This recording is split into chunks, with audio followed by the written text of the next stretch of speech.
Bem, pessoal, vamos a essa questão da UERJ que foi mandada por um dos alunos da turma da mentoria online de matemática.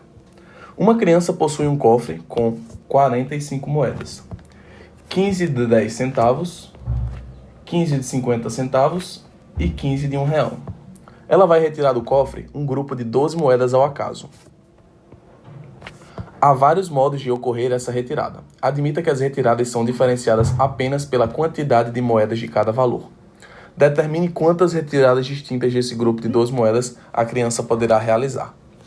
Bem, pessoal, o que eu consigo identificar além dessa questão é que essa é uma questão de número de possibilidades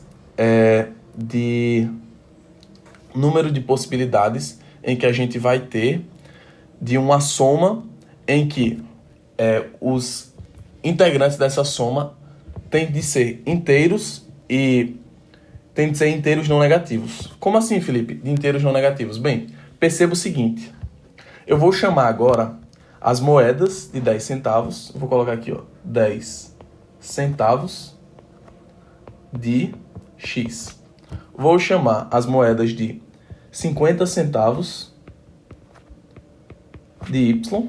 E vou chamar as moedas de R$1 de Z. Bem, o que é que isso vai me proporcionar aqui? Perceba o seguinte.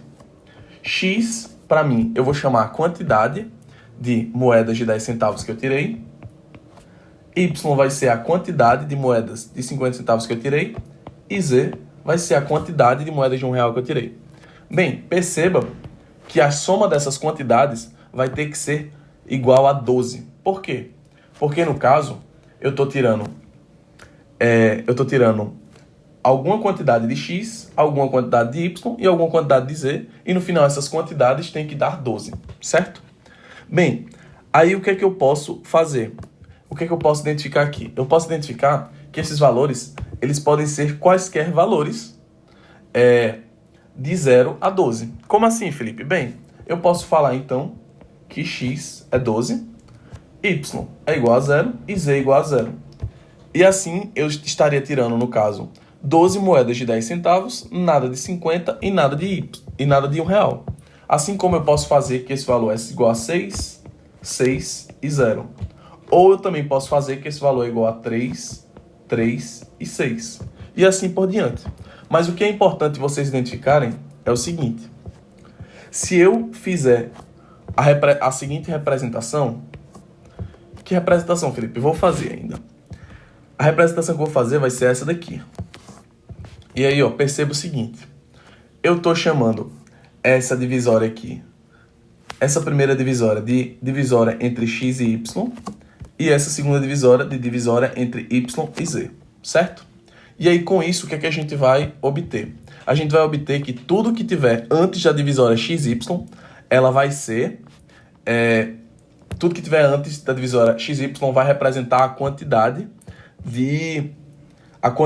de moedas retiradas do valor X. Por exemplo, nesse nosso primeiro caso de 1200, a gente teria aqui 1, 2, 3, 4, 5, 6, 7, 8, 9, 10, 11, 12 moedas antes da divisória XY. E aí aqui a gente vai ter 0 e aqui a gente vai ter 0. Portanto, como a gente representaria o nosso valor 1200, seriam 12 bolinhas vermelhas, aí 2 barras consecutivas, certo? Bem, no segundo caso, a gente vai ter um caso que está sendo representado por 660, certo? Então a gente vai ter 2 barras, só que aí a gente vai ter 6 bolinhas representando o valor X, 6 bolinhas representando o valor Y, e nenhuma bolinha representando o valor Z. Portanto, mais uma vez, a gente conseguiu representar essa soma com apenas 12 bolinhas e 2 barras.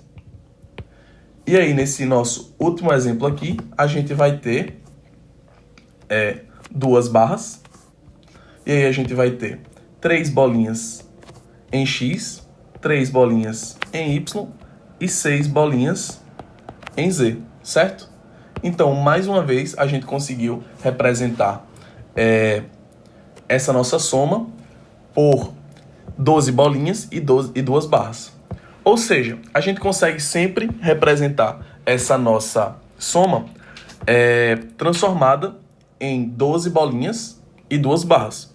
Então, o que acontece? Acontece que todas as possibilidades que a gente vai ter dessa soma possíveis, elas vão ser nada mais, nada menos do que uma permutação entre essas bolinhas e essas barras.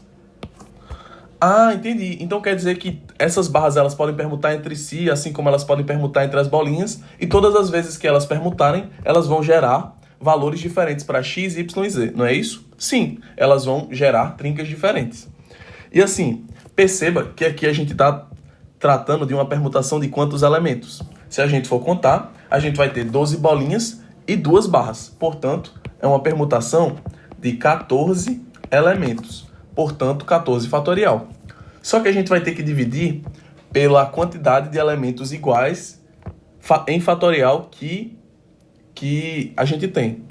E aí perceba que a gente vai ter 2 barras que são iguais, ou seja, 2 fatorial, e a gente também vai ter 12 bolinhas que são iguais, ou seja, 12 fatorial.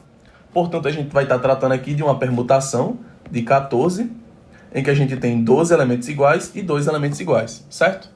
Bem, e aí como é que a gente conseguiria resolver isso? 14 fatorial nada mais é do que 14 vezes 13 vezes 12 fatorial, dividido por 12 fatorial vezes 2 vezes 1, certo? Bem, o 12 fatorial a gente consegue simplificar com esse 12 fatorial, e esse nosso 14 a gente consegue simplificar com esse 2, virando 7, certo? E aí a gente vai restar, então, na nossa divisão, na nossa fração aí, 7 vezes 13 dividido por 1. Quanto é 7 vezes 13? 7 vezes 13 vai ser igual a 91. Dividido por 1, 91. Portanto, a resposta da nossa questão nada mais vai ser do que 91, tá certo? É isso aí, pessoal. Qualquer dúvida é só mandar.